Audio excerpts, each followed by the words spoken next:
Hey guys, welcome to government jobs Gyan YouTube channel. Guys, आज की इस वीडियो में हम बात करेंगे एनएचएम राजस्थान के recruitment notification online form apply process के बारे में। जी हां दोस्तों, राजस्थान कर्मचारी चयन बोर्ड ने यहां पर एनएचएम राजस्थान के अंतर्गत community health officer, nurse, lab technician, data entry operator और भी अन्य पद हैं जिनको भरने के लिए यहां पर नोटिफिकेशन रिलीज कर दिया है। टोटल 13,398 वैकेंसीज हैं जिनको भरने के लिए यहाँ पर आपसे आवेदन पत्र मंगाए जा रहे हैं। कैसे आप इस भर्ती में पार्टिसिपेट करने के लिए अपने फॉर्म अप्लाई कर सकते हो बिना कोई मिस्टेक किए हुए, इसकी पूरी जानकारी हम आपको स्टेप बाय स्टेप रजिस्ट्रेशन से लेकर प्रिंट तक इस वीडियो में देंगे। बस आपको इस वीडियो को स्किप के बिना शुरू से लेकर एंड तक देखना है। उसके बाद वीडियो पसंद आए तो इसे लाइक और शेयर कर दें। चैनल पर नए हो तो इसे सब्सक्राइब कर लें। साथ ही साथ आपको फॉर्म अप्लाई करते हुए जो भी प्रॉब्लम फेस हो रही है उन सभी का हल आपको इस वीडियो में मिल जाएगा। यहाँ पर न्यू अपडेट निकल कर आई है इस भर्ती के रिगार्डिंग। अब आप कैसे अपने फॉर्म अप्लाई कर सकते हो इस अपडेट के बाद, तो पूरी जानकारी आपको इस वीडियो में मिलेगी। साथ ही साथ आपको ये भी बताएंगे कैसे आपको अपने डॉक्यूमेंट अपलोड करने हैं, कैसे आपको अपना फोटो सिग्नेचर यहाँ पर अपलोड करने हैं। आप पूरी जानकारी के लिए बने रहिए इस वीडियो में एंड तक हमारे साथ। तो बिना कोई वक्त गंवाए चलिए शुरू करते हैं। आपको इस वीडियो के डिस्क्रिप्शन बॉक्स में हमारी वेबसाइट ind-sarkari-naukri.in के इस पेज का लिंक मिल जाएगा। यहाँ पर आपको इस भर्ती के रिगार्डिंग सभी डिटेल्स प्रोवाइड कर दी गई है। एनएचएम राजस्थान के अंतर्गत community health officer, nurse, lab technician, data entry operator और भी अन्य पोस्ट हैं जिनके लिए 13,398 वैकेंसीज निकली है। इन भर्तियों में पार्टिसिपेट करने के लिए आप ऑनलाइन अप्लाई कर सकते हो। ऑल इंडिया से आप अप्लाई कर सकते हो। आप 1 मई 2025 तक अपने फॉर्म अप्लाई कर सकते हो। 10वीं 12वीं पास, डिग्री, डिप्लोमा धारक कैंडिडेट एलिजिबल हैं, अप्लाई कर सकते हैं। उसके लिए आपको इस पेज को नीचे स्क्रॉल डाउन करना है। इंपॉर्टेंट लिंक सेक्शन में आकर ऑफिशियल नोटिफिकेशन पीडीएफ लिंक पर क्लिक करके इस भर्ती के नोटिफिकेशन को ओपन कर लेना है और इसमें से आपको पूरी डिटेल रीड कर लेनी है। यहाँ पर आपको सभी डिटेल्स प्रोवाइड कर दी गई है, जैसे कि क्या पोस्ट का नाम है, कितनी उसके लिए नंबर ऑफ वैकेंसीज है, कैसे आप अप्लाई कर सकते हो, कब से कब तक अप्लाई कर सकते हो, क्या आपका एलिजिबिलिटी क्राइटेरिया होना चाहिए। पूरी जानकारी आपको यहाँ पर दे दी गई इस नोटिफिकेशन में। आप सभी डिटेल्स केयरफुली रीड करें, उसके बाद अपने फॉर्म अप्लाई कर लें। फॉर्म अप्लाई करने के लिए भी आपको हमारी वेबसाइट के इसी पेज पर ही अप्लाई ऑनलाइन का ये लिंक दिया गया है। जैसे ही आप इस लिंक पर क्लिक करेंगे तो आपके सामने यहाँ पर राजस्थान सिंगल साइन ऑन का ये ऑफिशियल पोर्टल ओपन होगा। गाइस, यहाँ पर अगर आपने पहले से रजिस्ट्रेशन कर रखा है तो आपको अपनी लॉगिन आईडी, एसएसओ आईडी या फिर यूजर नेम एंटर करना है। अपना पासवर्ड आपको एंटर करना है। ये कैप्चा कोड आपको यहाँ पर एंटर करना है और लॉगिन की स्टेप पर क्लिक करके अपने डैशबोर्ड में लॉगिन कर लेना है और फिर वहाँ से आपको अपना फॉर्म अप्लाई कर लेना है। और अगर आप यहाँ पर अपनी एसएसओ आईडी भूल चुके हैं तो यहाँ पर forgot my digital identity SSO ID के सामने क्लिक हियर के इस लिंक पर क्लिक करें और अपनी एसएसओ आईडी गेट कर लें।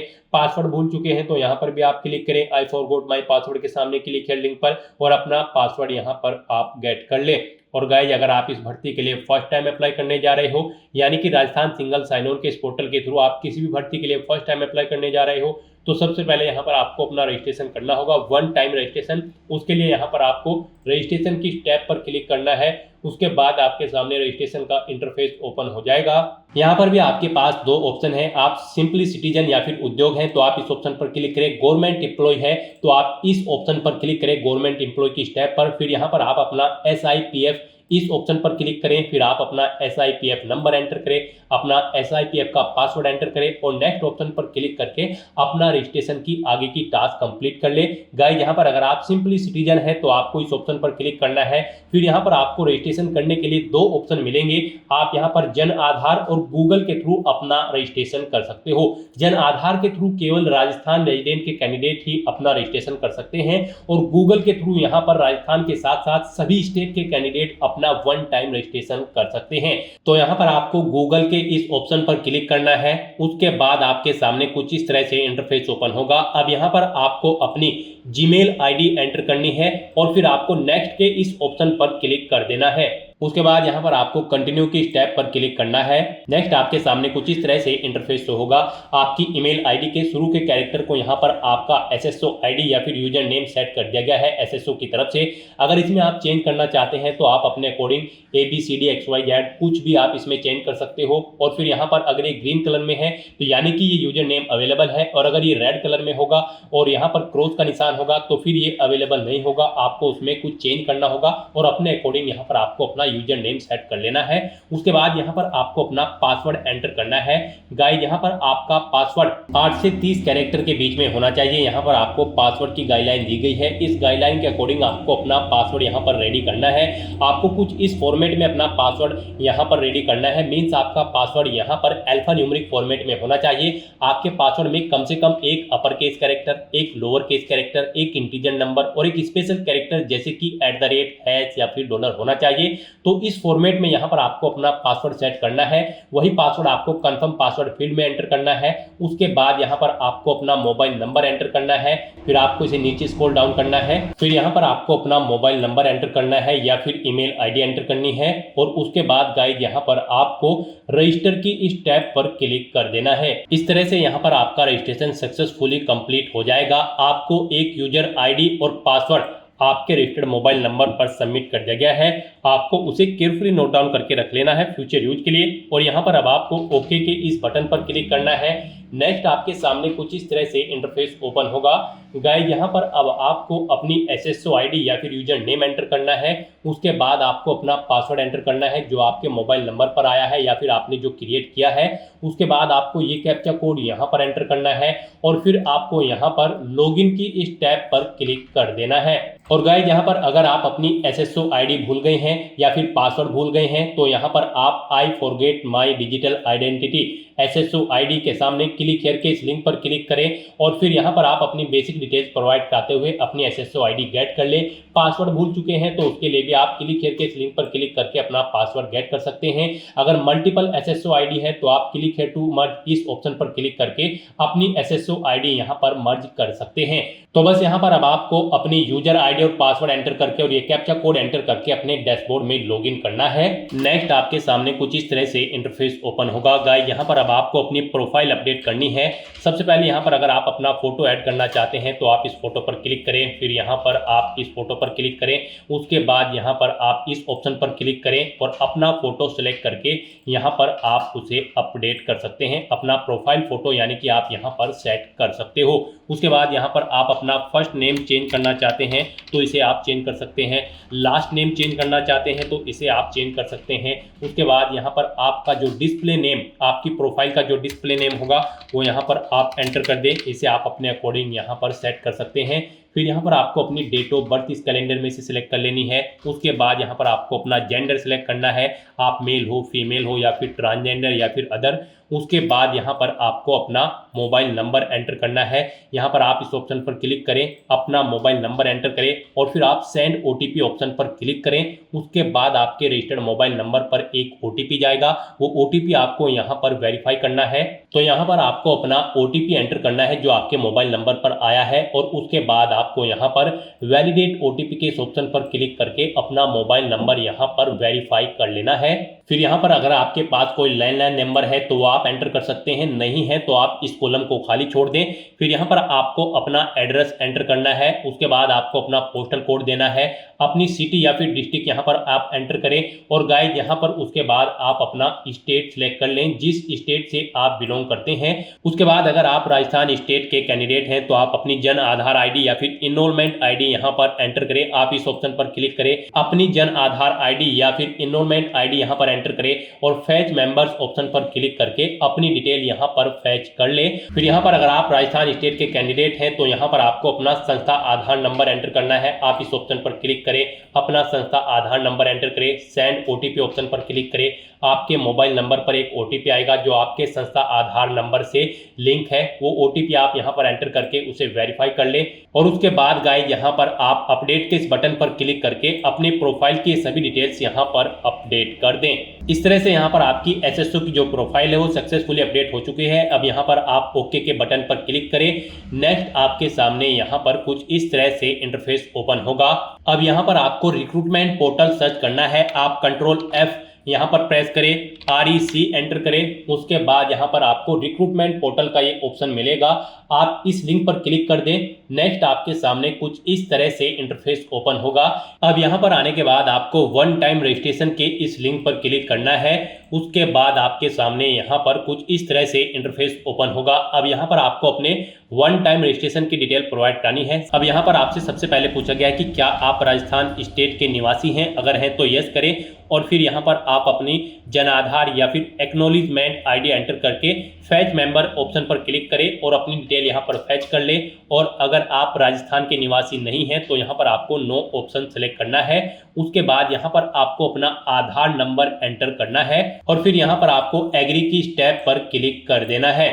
उसके बाद यहाँ पर आपके सामने कुछ इस तरह से पॉपअप शो होगा। यहाँ पर आपसे पूछा गया है कि क्या आप राज्य भर्ती पोर्टल को एक बार पंजीकरण यानी कि OTR के लिए मेरे आधार विवरण, नाम, पिता का नाम, लिंग और जन्म दिनांक का उपयोग करने की अनुमति प्रदान करते हो या फिर करती हो।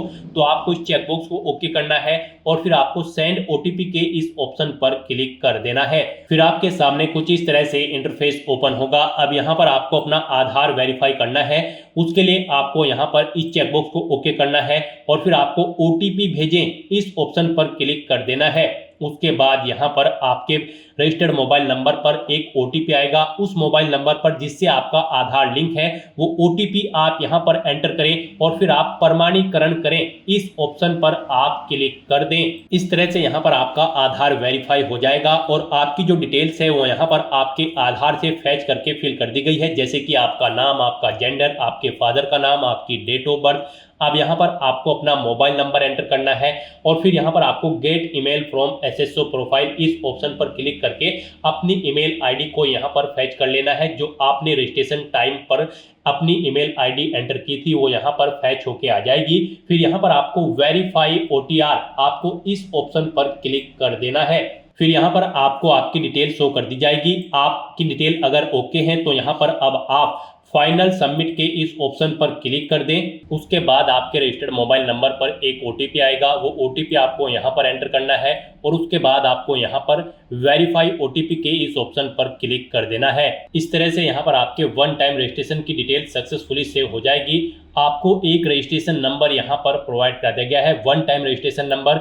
आपको इसे केयरफुली नोट डाउन करके रख लेना है फ्यूचर यूज के लिए। और यहाँ पर अब आपको ओके के इस बटन पर क्लिक करना है। फिर आपको आपके OTR के इसी इंटरफेस पर आपको रिडायरेक्ट कर दिया जाएगा। यहाँ पर आपकी OTR की सभी डिटेल्स वेरीफाई हो चुकी है। आपको एक रजिस्ट्रेशन नंबर जो वहां पर दिया गया था वो रजिस्ट्रेशन नंबर यहाँ पर भी शो कर दिया गया है। आपको इसे केयरफुली नोट डाउन करके रख लेना है फ्यूचर यूज के लिए। अब गाइस यहाँ पर आपको अपना फीस पेमेंट करना है। नेक्स्ट स्टेप आपका फीस पेमेंट का होगा। उसके लिए आपको यहाँ पर पे फीस की स्टेप पर क्लिक करना है। उसके बाद आपके सामने यहाँ पर कुछ इस तरह से पॉपअप शो होगा। अब यहाँ पर आपसे पूछा गया कि क्या आप राजस्थान स्टेट के कैंडिडेट हैं, अगर हैं तो यस करें और फिर यहाँ पर आप अपनी कैटेगरी सिलेक्ट करें। आप रिजर्व कैटेगरी के अंतर्गत आते हो या फिर अनरिजर्व के, आप अपने अकॉर्डिंग ऑप्शन सेलेक्ट करें। और अगर आप राजस्थान स्टेट के कैंडिडेट नहीं हैं तो यहाँ पर आप नो ऑप्शन सेलेक्ट करें। फिर यहाँ पर केवल अनरिजर्व कैटेगरी कैंडिडेट ही अप्लाई कर सकते हैं अगर आप राजस्थान स्टेट से बाहर के कैंडिडेट हैं। उसके बाद यहाँ पर आपसे पूछा गया कि क्या आप स्पेशली एबल्ड कैंडिडेट हैं, अगर हैं तो आप यहाँ पर यस ऑप्शन सेलेक्ट करें। उसके बाद यहाँ पर आपको 400 रुपये फीस के रूप में जमा कराने होंगे। और अगर आप स्पेशली एबल्ड कैंडिडेट नहीं हैं तो यहाँ पर आपको नो ऑप्शन सेलेक्ट करना है। फिर यहाँ पर आपको 600 रुपये एप्लीकेशन फीस के रूप में जमा कराने होंगे। तो इस तरह से आपको आपकी कैटेगरी के अकॉर्डिंग यहाँ पर फीस का अमाउंट शो कर दिया जाएगा। गाइस हम यहाँ पर आपको एक बार फिर से बता दें, अगर आप यहाँ पर वन टाइम रजिस्ट्रेशन करने जा रहे हो, अगर आप अनरिजर्व कैटेगरी से बिलोंग करते हो तो फिर आपको 600 रुपये फीस जमा करानी है। रिजर्व कैटेगरी के अंतर्गत आते हो तो फिर आपको 400 रुपये फीस के रूप में जमा कराने होंगे। ये अमाउंट आपको सिर्फ एक बार जमा कराना है। उसके बाद SSO के पोर्टल से जितनी भी भर्तियां निकलेगी, जितनी भी भर्तियों के लिए आप अप्लाई करोगे, फिर आपको कोई शुल्क जमा नहीं कराना है। ये वन टाइम फीस है। आप एक बार फीस जमा करा के फिर यहाँ पर SSO की इस वेबसाइट के थ्रू मल्टीपल जॉब्स के लिए आप अप्लाई कर सकते हो। तो यहाँ पर अब आपको आपकी कैटेगरी के अकॉर्डिंग अमाउंट शो कर दिया जाएगा। उसके बाद यहाँ पर आपको पे फीस के इस ऑप्शन पर क्लिक करना है। फिर आपको ओके करना है। उसके बाद यहाँ पर आपको फीस पेमेंट के इंटरफेस पर डायरेक्ट कर दिया जाएगा। यहाँ पर आपके पास 3 चॉइस है। आप 3 तरह से अपना फीस पेमेंट कर सकते हो, नेट बैंकिंग के थ्रू, एग्रीगेटर के थ्रू या फिर QR कोड पेमेंट के थ्रू। यहाँ पर सबसे बेस्ट ऑप्शन आपके लिए QR कोड पेमेंट रहेगा। आप यहाँ पर इस ऑप्शन को सिलेक्ट करें। फिर यहाँ पर आप फोन पे ऑप्शन सेलेक्ट करें और पे नाउ के इस ऑप्शन पर क्लिक कर दें। उसके बाद गाइस यहाँ पर आपको फीस पेमेंट के इंटरफेस पर डायरेक्ट किया जाएगा। नेक्स्ट आपके सामने कुछ इस तरह से इंटरफेस ओपन होगा। यहाँ पर आप 2 तरह से फीस पेमेंट कर सकते हो, QR कोड के थ्रू या फिर आप अपने मोबाइल नंबर के थ्रू यहाँ पर फीस पेमेंट कर सकते हो। आपके लिए यहाँ पर बेस्ट ऑप्शन QR कोड रहेगा। तो यहाँ पर आप शो कोड ऑप्शन पर क्लिक करें, आपके सामने ये QR कोड शो होगा। आप अपने किसी भी UPI से इसे स्कैन करें और अपना फीस पेमेंट कर दें। सक्सेसफुली फीस पेमेंट करने के बाद आपको आपके OTR के डैशबोर्ड पर डायरेक्ट कर दिया जाएगा। यहाँ पर आपका फीस पेमेंट सक्सेसफुली कंप्लीट हो चुका है। अब आप व्यू रिसिप्ट के इस ऑप्शन पर क्लिक करके अपनी एप्लीकेशन फीस की एक रिसिप्ट का यहाँ पर प्रिंट आउट ले सकते हैं फ्यूचर यूज के लिए। और यहाँ पर अपनी ये फीस पेमेंट करने के बाद अब आपको नेक्स्ट ऑप्शन कंप्लीट करना है। वो आता है यहाँ पर आपका OTR eKYC। आपको इस ऑप्शन पर क्लिक करना है। अब यहाँ पर गाइज आपको अपना लाइव फोटो कैप्चर करना है और अपना हैंड रिटन डिक्लेरेशन डॉक्यूमेंट आपको अपलोड करना है। लाइव फोटो कैप्चर करने के लिए आपको कुछ गाइडलाइंस दी गई है, इन्हें ध्यान में रखते हुए आपको अपना फोटो यहाँ पर कैप्चर करना है। यहाँ पर 5 सेकंड के टाइमर के पश्चात अभ्यर्थी अपनी पलक 2-3 बार झपकाए। यदि आपकी फोटो बंद आंखों के साथ कैप्चर हुई है तो आप दोबारा से अपनी फोटो कैप्चर करें और फोटो कैप्चर करते समय आपको कैमरे की तरफ देखना है। अगर आप चश्मे का इस्तेमाल करते हैं तो आप अपना फोटो चश्मे के साथ ही लें, परंतु इस बात का ध्यान रखें कि चश्मे पर रोशनी के कारण फोटो अस्पष्ट अथवा चमक के साथ कैप्चर ना हो। बिल्कुल साफ फोटो आपका होना चाहिए। साथ ही साथ यहाँ पर अभ्यर्थियों को सुनिश्चित करना होगा कि लाइव फोटो साफ एवं पर्याप्त रोशनी में पृष्ठभूमि के साथ ली गई हो। धुंधली अथवा अंधकार में फोटो यहाँ पर एक्सेप्ट नहीं होगी। गाइस यहाँ पर अगर आपका फोटो स्पष्ट नहीं है तो आप बार बार अपना फोटो कैप्चर कर सकते हैं, परंतु एक बात आपको याद रखनी है, OTP के माध्यम से वेरिफिकेशन के पश्चात फाइनल सबमिट किए जाने के बाद आपको अवसर नहीं मिलेगा। उससे पहले ही आपको अपना फोटो यहाँ पर कैप्चर कर लेना है, फिर आप चेंज नहीं कर पाओगे। तो यहाँ पर इन दिशा निर्देश को रीड करने के बाद आपको इस चेकबॉक्स को ओके करना है। उसके बाद आपको टेक फोटो इस ऑप्शन पर क्लिक करना है। तो यहाँ पर अपना फोटो कैप्चर करने के बाद फिर आपको अपना handwritten declaration document upload करना है। उसके लिए यहाँ पर आपको फॉर्मेट दिया गया है, आप सैंपल फाइल के इस लिंक पर क्लिक करें। नेक्स्ट आपके सामने यहाँ पर ये PDF ओपन हो जाएगी। गाइस यहाँ पर आपको इस PDF का एक हार्ड कॉपी प्रिंट आउट ले लेना है और उसके बाद आपको उस हार्ड कॉपी प्रिंट आउट पर अपना नाम मेंशन करना है, अपने फादर का नाम मेंशन करना है, अपनी डेट ऑफ बर्थ देनी है, यहाँ पर आपको अपने हस्ताक्षर करने हैं और उसके बाद आपको ये कंप्लीट डाटा फिर यहाँ पर मेंशन कर देना है अपने हाथ से ब्लू इंक पेन से। और उसके बाद यहाँ पर आपको अपने सिग्नेचर कर देने हैं। फिर ऐसे ही आपको यहाँ पर इंग्लिश में भी अपनी राइटिंग देनी है। उसके लिए यहाँ पर आपको इंग्लिश का परफॉर्मा दिया गया है। यहाँ पर भी आने के बाद आपको फिर अपना नाम एंटर करना है इंग्लिश में, अपने फादर का नाम एंटर करना है इंग्लिश में, अपनी डेट ऑफ बर्थ देनी है और फिर यहाँ पर आपको अपने सिग्नेचर करने हैं। और उसके बाद आपको ये कंप्लीट डाटा फिर अपने हैंड से ब्लू इंक पेन से आपको फिर दोबारा से इंग्लिश में यहाँ पर राइट कर देना है। उसके बाद गाइस यहाँ पर आपको अपनी SSO ID एंटर करनी है, अपना OTR वन टाइम रजिस्ट्रेशन का जो नंबर आपको मिला है वो रजिस्ट्रेशन नंबर यहाँ पर आपको एंटर करना है, अपना परमानेंट एड्रेस आपको यहाँ पर मेंशन कर देना है और यहाँ पर आपको अपने सिग्नेचर कर देने हैं। इस तरह से आपको अपना ये हैंड रिटन डिक्लेरेशन डॉक्यूमेंट तैयार कर लेना है और फिर इसका आपको फोटो खींचकर अपने कंप्यूटर में सेव कर लेना है, यानी कि इसकी एक सॉफ्ट कॉपी। और फिर आपको अपना वो डॉक्यूमेंट यहाँ पर अपलोड करना होगा। यहाँ पर आपका ये डॉक्यूमेंट PDF फॉर्मेट में होना चाहिए, साइज उसका 100 से 200 KB के बीच में होना चाहिए। तो यहाँ पर आपको चूज फाइल बटन पर क्लिक करना है, फाइल को सिलेक्ट करना है और अपना ये हैंड रिटन डिक्लेरेशन डॉक्यूमेंट यहाँ पर अपलोड कर देना है। गाइस हम आपको सैंपल के तौर पर दिखा रहे हैं, कुछ इस तरह से यहाँ पर आपको अपना हैंड रिटन डिक्लेरेशन डॉक्यूमेंट तैयार करना है और फिर इसे आपको अपलोड कर देना है। अपना फोटो अपलोड करने के बाद और हैंड रिटन डिक्लेरेशन अपलोड करने के बाद अब आपको सबमिट eKYC की इस टैब पर क्लिक करना है। उसके बाद में आपको इन चेक बॉक्सेस को ओके करना है और सेंड OTP की टैब पर क्लिक कर देना है। एक OTP आपके मोबाइल नंबर और ईमेल एड्रेस पर सबमिट किया गया है, वो OTP आपको इस बॉक्स में एंटर करना होगा और फाइनल सबमिट की इस टैब पर क्लिक कर देना होगा। इस तरह से आपकी OTR eKYC कंप्लीट हो चुकी है। तो यहाँ पर अब आपके तीनों स्टेप कंप्लीट हो चुके हैं, आपकी प्रोफाइल यहाँ पर अपडेट हो चुकी है, फीस पेमेंट आप कर चुके हो, अपनी eKYC आप कंप्लीट कर चुके हो। अब यहाँ पर आकर आपको होम के इस लिंक पर क्लिक कर देना है। उसके बाद यहाँ पर आपको आपके डैशबोर्ड में डायरेक्ट कर दिया जाएगा। अपना OTR और eKYC कंप्लीट करने के बाद आपको आपके डैशबोर्ड में ऑनगोइंग रिक्रूटमेंट सेक्शन में direct recruitment of various contractual post of NHM and RAJMES 2025 RSSB के सामने आपको अप्लाई नाउ के इस लिंक पर क्लिक कर देना है। उसके बाद आपके सामने यहाँ पर कुछ इस तरह से इंटरफेस ओपन होगा। अब यहाँ पर आपको सभी पोस्ट शो कर दी गई हैं। आप जिस भी पोस्ट के लिए अप्लाई करना चाहते हैं उसके लिए आप अप्लाई कर सकते हो। यहाँ पर आपको contractual medical lab technician, nurse, nurse grade second, nursing trainer, nursing tutor, contractual physiotherapist assistant, social worker, accounts assistant, speech therapist, biomedical engineer, contractual block programme officer, contractual community health officer CHO, आपको यहाँ पर सभी post के नाम show कर दिए गए हैं। आप जिस भी पोस्ट के लिए अप्लाई करना चाहते हैं उसके लिए आप अप्लाई कर सकते हैं। इन पोस्ट के अलावा यहाँ पर और भी पोस्ट है, आप पेज नंबर 2 या फिर नेक्स्ट के ऑप्शन पर क्लिक करके चेकआउट कर सकते हो। और भी यहाँ पर पोस्ट है, compounder Ayurveda, data entry operator, female health worker, hospital administrator, pharma assistant, यहाँ से आप पोस्ट चेकआउट कर सकते हो। अब आप यहाँ पर जिस भी पोस्ट के लिए अप्लाई करना चाहते हैं उसके लिए अप्लाई कर सकते हो। हम यहाँ पर आपको नर्स ग्रेड सेकंड की पोस्ट के लिए अप्लाई करके दिखाएंगे, बाकी की सब पोस्ट के लिए भी सेम ऐसे ही अप्लाई होगा। तो यहाँ पर अब आपको जिस भी पोस्ट के लिए अप्लाई करना है उस पर क्लिक कर देना है। नेक्स्ट आपके सामने कुछ इस तरह से इंटरफेस ओपन होगा। यहाँ पर आपका OTR डाटा रिव्यू होगा, जो डिटेल्स आपने OTR में प्रोवाइड कराई है। यहाँ पर अगर आप अपडेट करना चाहते हैं तो अपडेट बटन पर क्लिक करके अपडेट कर सकते हैं, नहीं तो यहाँ पर अब आपको प्रोसीड के ऑप्शन पर क्लिक कर देना है। उसके बाद आपके सामने यहाँ पर कुछ इस तरह से इंटरफेस होगा। यहाँ पर आपको कुछ चीजें ऑटोमेटिकली फील्ड मिल जाएगी जो आपने रजिस्ट्रेशन टाइम पे प्रोवाइड कराई थी। अब यहाँ पर आपको अपनी मदर का नाम एंटर करना है। उसके बाद यहाँ पर आपको अपनी कैटेगरी सिलेक्ट कर लेनी है। फिर अगर आप विशेष दिव्यांगजन श्रेणी के अंतर्गत आते हैं तो अपनी श्रेणी यहाँ पर सिलेक्ट करें, नहीं आते हैं तो नॉट एप्लीकेबल ऑप्शन आप सिलेक्ट करें। फिर आप उस विशेष दिव्यांगजन श्रेणी यहाँ पर सिलेक्ट कर लें अगर आप दिव्यांगजन श्रेणी के अंतर्गत आते हैं। उसके बाद यहाँ पर आपको इस पेज को नीचे स्क्रॉल डाउन करना है। फिर यहाँ पर आपको अपना रिलीजन सिलेक्ट कर लेना है, अपना मैरिटल स्टेटस आपको यहाँ पर देना है।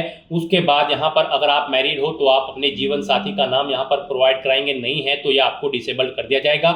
उसके बाद आपको अपने जीवित बालकों की संख्या यहाँ पर एंटर करनी है। अगर आप मैरिड हो, नहीं हो तो यहाँ पर आपको 00 मेंशन कर देना है। उसके बाद यहाँ पर आपको आपका मोबाइल नंबर ऑटोमेटिकली फिर मिल जाएगा। आप अपना व्हाट्सएप मोबाइल नंबर देना चाहे तो वो यहाँ पर एंटर कर दें। फिर यहाँ पर अगर आपके पास जन आधार ID है तो आप एंटर कर सकते हैं, नहीं है तो इस कॉलम को खाली छोड़ दें। उसके बाद आपसे पूछा गया है क्या आप राजस्थान के अनुसूचित क्षेत्र से संबंधित हैं, अगर हैं तो यस करेंगे, नहीं तो नो ऑप्शन सिलेक्ट करेंगे। ये यहाँ पर राजस्थान कैंडिडेट के लिए ही यस का ऑप्शन अवेलेबल होगा। अगर आप राजस्थान स्टेट से बाहर के कैंडिडेट हैं तो फिर यहाँ पर आपको नो ही ऑप्शन मिलेगा और आपको नो ही सिलेक्ट करना होगा। उसके बाद यहाँ पर आपसे पूछा गया है क्या आप राजस्थान नर्सिंग काउंसिल RNC में पंजीकृत हैं, तो यहाँ पर आपको यस ऑप्शन सिलेक्ट करना है। फिर आपको अपना पंजीकरण क्रमांक, रजिस्ट्रेशन नंबर यहाँ पर आपको देना है। पंजीकरण की तिथि आपको सिलेक्ट कर लेनी है। फिर आपको यहाँ पर इस पेज को नीचे स्क्रॉल डाउन करके अपना कोरोस्पोंडेंस एड्रेस एंटर करना है। यहाँ पर आप अपना कोरोस्पोंडेंस एड्रेस एंटर करें, अपना स्टेट सिलेक्ट करें, डिस्ट्रिक्ट सिलेक्ट करें, शहर या गाँव एंटर करें, अपना पिन कोड एंटर करें, फोन नंबर है कोई दूसरा तो वो आप यहाँ पर एंटर कर दें। और फिर यहाँ पर अपनी ये सभी डिटेल्स फिल करने के बाद आपको नेक्स्ट के इस ऑप्शन पर क्लिक कर देना है। नेक्स्ट यहाँ पर आपको अपनी पर्सनल डिटेल देनी है। यहाँ पर आप सबसे पहले आप अपनी नेशनलिटी सिलेक्ट करें, उसके बाद यहाँ पर आप अपना स्टेट सिलेक्ट करें, फिर यहाँ पर आप अपना डिस्ट्रिक्ट सिलेक्ट कर लें। फिर उसके बाद यहाँ पर आप अगर किसी और कंट्री से इंडिया में स्थापित हुए हैं तो यहाँ पर आप यस करेंगे, नहीं तो नो ऑप्शन सिलेक्ट करेंगे। यस अगर आप करते हो तो फिर आप किस देश से स्थापित हुए हैं वो कंट्री यहाँ पर आपको सिलेक्ट करनी होगी। फिर उसके बाद यहाँ पर आपसे पूछा गया है क्या आप भूतपूर्व सैनिक हैं, अगर हैं तो यस करें। और फिर अपना सर्विस स्टेटस आप बताएं, आप NOC ले रखी है आपने या फिर रिटायर्ड हैं। अगर नहीं है सर्विसमैन आप तो यहाँ पर आपको नो ऑप्शन सिलेक्ट करना है। उसके बाद आपसे पूछा गया कि क्या आप स्पोर्ट पर्सन हैं, अगर हैं तो आप यस करेंगे। और फिर यहाँ पर अपना स्पोर्ट सिलेक्ट करेंगे, आप नेशनल लेवल के खिलाड़ी हैं या फिर इंटरनेशनल, और अगर नहीं है तो आपको नो ऑप्शन सिलेक्ट करना है। और उसके बाद गाइस यहाँ पर आपको नेक्स्ट के इस ऑप्शन पर क्लिक कर देना है। नेक्स्ट यहाँ पर आपको अपनी एजुकेशनल क्वालिफिकेशन की डिटेल प्रोवाइड करानी है। गाइस यहाँ पर हम आपको नर्स की पोस्ट के लिए अप्लाई करके दिखा रहे हैं। इस पोस्ट पर अप्लाई करने के लिए आपका 12वीं क्लास पास आउट होना जरूरी है या फिर इसके इक्विवेलेंट कोई एग्जामिनेशन आपका पास आउट होना जरूरी है, प्लस आपका GNM का कोर्स कंप्लीट होना चाहिए या फिर इसके इक्विवेलेंट कोई क्वालिफिकेशन आपके पास होनी चाहिए, प्लस आपका रजिस्ट्रेशन होना चाहिए RNC में। यहाँ पर सभी पोस्ट के लिए आपको एजुकेशनल क्वालिफिकेशन की डिटेल प्रोवाइड कर दी गई है ऑफिशियल नोटिफिकेशन में। यहाँ से आप चेकआउट कर सकते हो जिस भी पोस्ट के लिए आप अप्लाई करने जा रहे हो उसकी एजुकेशनल क्वालिफिकेशन और बाकी एलिजिबिलिटी क्राइटेरिया की डिटेल आप यहाँ से इस नोटिफिकेशन में से चेकआउट कर सकते हो और उसके अकॉर्डिंग यहाँ पर आपको अपनी क्वालिफिकेशन की डिटेल प्रोवाइड करानी है। तो यहाँ पर नर्स की पोस्ट पर अप्लाई करने के लिए सबसे पहले आपको अपनी 10वीं क्लास की डिटेल देनी है। यहाँ पर आपको बताना है आपने अपनी 10वीं क्लास किस सब्जेक्ट में की है, आर्ट, कॉमर्स या फिर साइंस आप अपने अकॉर्डिंग यहाँ पर एंटर करें। फिर यहाँ पर आपको बोर्ड का नाम देना है, किस बोर्ड से आपने अपनी 10वीं क्लास पास आउट की है। आपको अपनी 10वीं का रोल नंबर यहाँ पर एंटर करना है। परीक्षा का परिणाम बताना है, वो सीजीपीए में है, ग्रेड में है या फिर परसेंटेज में है। उसके बाद परीक्षा किस वर्ष आपने उत्तीर्ण की है वो ईयर यहाँ पर आपको सिलेक्ट कर लेना है। कितने % मार्क्स आपने ऑब्टेन किए हैं वो आपको एंटर करने हैं। फिर यहाँ पर ऐसे ही आपको अपनी 12वीं क्लास की डिटेल प्रोवाइड करा देनी है। यहाँ पर आपको बताना है 12वीं क्लास आपने किस विषय समूह में पास आउट की है, कौन से बोर्ड से पास आउट की है, रोल नंबर देना है 12वीं का, बताना है रिजल्ट आपका सीजीपीए में, ग्रेड में या फिर परसेंटेज में है, किस ईयर में आपने पास आउट की है, ईयर सेलेक्ट करें, परसेंटेज यहाँ पर आप अपनी मेंशन करें कितने % मार्क्स आपने 12वीं में ऑब्टेन किए हैं। उसके बाद यहाँ पर नर्स की पोस्ट पर अप्लाई करने के लिए आपके पास जेएनएम या फिर इसके इक्विवेलेंट कोई क्वालिफिकेशन होनी जरूरी है। तो यहाँ पर आपको अपने जेएनएम कोर्स की डिटेल देनी है। यहाँ पर सबसे पहले आपको विषय समूह में जेएनएम ही एंटर करना होगा। उसके बाद यहाँ पर आपको इंस्टीट्यूट या बोर्ड का नाम देना है जिससे आपने अपना जेएनएम का कोर्स कंप्लीट किया है, कॉलेज। उसके बाद यहाँ पर आपको अपना रोल नंबर एंटर करना है, जेएनएम का परीक्षा का परिणाम बताना है, वो ग्रेड में है, सीजीपीए में है या फिर परसेंटेज में है। फिर किस ईयर आपने कंप्लीट किया है वो ईयर आपको सिलेक्ट कर लेना है। कितने % मार्क्स आपने ऑब्टेन किए हैं वो यहाँ पर आपको एंटर कर देने हैं। इसके बाद अगर आपके पास कोई और डिप्लोमा या फिर ग्रेजुएशन या पोस्ट ग्रेजुएशन या फिर कोई और अन्य क्वालिफिकेशन आपने कर रखी है तो उनकी डिटेल्स यहाँ पर आप 1 बाय 1 करके प्रोवाइड करा सकते हो, सेम ऐसे ही। उसके बाद अगर आपको यहाँ पर एक्सपीरियंस है तो यहाँ पर आप अपने एक्सपीरियंस की डिटेल प्रोवाइड कराएं। यहाँ पर आप यस ऑप्शन सेलेक्ट करें। उसके बाद यहाँ पर आपको नेम ऑफ एम्प्लॉयर अपना नाम देना है, डेजिग्नेशन देनी है, किस पद पर आप कार्यरत थे, नेचर ऑफ जॉब यहाँ पर आपको देना है, कब से कब तक आपने जॉब की है वो डेट आप यहाँ पर सिलेक्ट कर ले। इनके अकॉर्डिंग कैलकुलेट होकर आपके ईयर और मंथ यहाँ पर शो कर दे जाएंगे कितने दिन का आपको एक्सपीरियंस है इन डेट्स के अकॉर्डिंग। फिर अगर आपको रोजगार का प्रकार पता है तो यहाँ पर आप बताएं आप कॉन्ट्रेक्चुअल बेसिस पर कार्यरत थे, इंटर्नशिप पर थे या प्रोबेशन पर थे या रेगुलर थे। आप अपने अकॉर्डिंग यहाँ से ऑप्शन सेलेक्ट करें और फिर आप ऐड के इस बटन पर क्लिक करके अपने एक्सपीरियंस की डिटेल यहाँ पर ऐड कर दें। और आपको अगर एक से ज्यादा जगह वर्किंग एक्सपीरियंस है तो जैसे ही आप ऐड के बटन पर क्लिक करेंगे सेम ऐसी ही रो एक और यहाँ पर ऐड हो जाएगी और उसमें आप अपने एक्सपीरियंस की डिटेल प्रोवाइड करा दें। और अगर आपको एक्सपीरियंस नहीं है तो यहाँ पर आप नो ऑप्शन सेलेक्ट करेंगे और उसके बाद गाइस यहाँ पर आप नेक्स्ट के इस ऑप्शन पर क्लिक कर देंगे। नेक्स्ट यहाँ पर आपको अपना फोटो और सिग्नेचर अपलोड करने हैं। यहाँ पर आपका फोटो 50 KB से 100 KB के बीच में होना चाहिए, सिग्नेचर आपके 20 KB से 50 KB के बीच में होने चाहिए और आपके डॉक्यूमेंट जेपीजी फॉर्मेट में होने चाहिए। तो यहाँ पर आपको चूज फाइल बटन पर क्लिक करना है, फाइल को सिलेक्ट करना है और 1 बाय 1 करके अपना फोटो और सिग्नेचर यहाँ पर अपलोड कर देना है। उसके बाद आपकी बॉडी पर कहीं कोई कट या तिल का निशान है तो उस पैलेस का नाम यहाँ पर आपको एंटर कर देना है, नहीं है तो यहाँ पर आपको नो मार्क एंटर करना है और उसके बाद गाइस यहाँ पर आपको नेक्स्ट के इस ऑप्शन पर क्लिक कर देना है। नेक्स्ट यहाँ पर आपको अपने डिपार्टमेंट की प्रेफरेंस देनी है। यहाँ पर आप जिस डिपार्टमेंट को फर्स्ट नंबर पर प्रेफरेंस देना चाहते हैं उसे यहाँ पर आप फर्स्ट नंबर पर सिलेक्ट करें। यहाँ पर एनएचएम या फिर Rajasthan medical education society 2 department है। आप जिस डिपार्टमेंट को जिस नंबर पर प्रेफरेंस देना चाहते हैं उसे आप उसी नंबर पर सिलेक्ट करें, आपकी प्रेफरेंस यहाँ पर सेट हो जाएगी। उसके बाद गाइस यहाँ पर आपको नेक्स्ट के इस ऑप्शन पर क्लिक कर देना है। नेक्स्ट आपको आपके एप्लीकेशन फॉर्म का पूरा प्रीव्यू यहाँ पर शो कर दिया गया है। आपको सभी डिटेल्स केयरफुली चेकआउट करनी है, पेज को नीचे स्क्रॉल डाउन करना है, इस चेकबॉक्स को ओके करना है। कहीं पर कोई मिस्टेक है तो यहाँ पर आप अपडेट के इस बटन पर क्लिक करके अपडेट कर सकते हो और अगर सभी चीजें ओके हैं तो बस अब आपको अपना फॉर्म सबमिट कर देना है। उसके लिए आपको फाइनल सबमिट के इस ऑप्शन पर क्लिक कर देना है। उसके बाद आपके सामने ये पॉपअप शो होगा, यहाँ पर आप इस चेकबॉक्स को ओके करें और उसके बाद यहाँ पर आप सेंड ओटीपी के इस ऑप्शन पर क्लिक कर दें। उसके बाद आपके रजिस्टर्ड मोबाइल नंबर और ईमेल आईडी पर एक ओटीपी आएगा, वो ओटीपी आपको यहाँ पर एंटर करना है और उसके बाद आपको वेरीफाई ओटीपी के इस ऑप्शन पर क्लिक कर देना है। इस तरह से यहाँ पर आपका एप्लीकेशन फॉर्म सक्सेसफुली सबमिट हो चुका है। अब आप यहाँ पर प्रिंट के इस ऑप्शन पर क्लिक करके अपने एप्लीकेशन फॉर्म का एक हार्ड कॉपी प्रिंट आउट ले लें फ्यूचर यूज के लिए, फ्यूचर रेफरेंस के लिए। तो दोस्तों ऐसे आप एनएचएम राजस्थान 13,398 खाली पोस्ट के लिए अपना फॉर्म अप्लाई कर सकते हो स्टेप बाय स्टेप बिना कोई मिस्टेक किए हुए। आज की इस वीडियो में बस इतना ही। आई होप ये वीडियो आपको पसंद आई होगी। अगर पसंद आई हो तो इसे लाइक और शेयर करें, चैनल पर नए हो तो इसे सब्सक्राइब कर लें। Thanks for watching.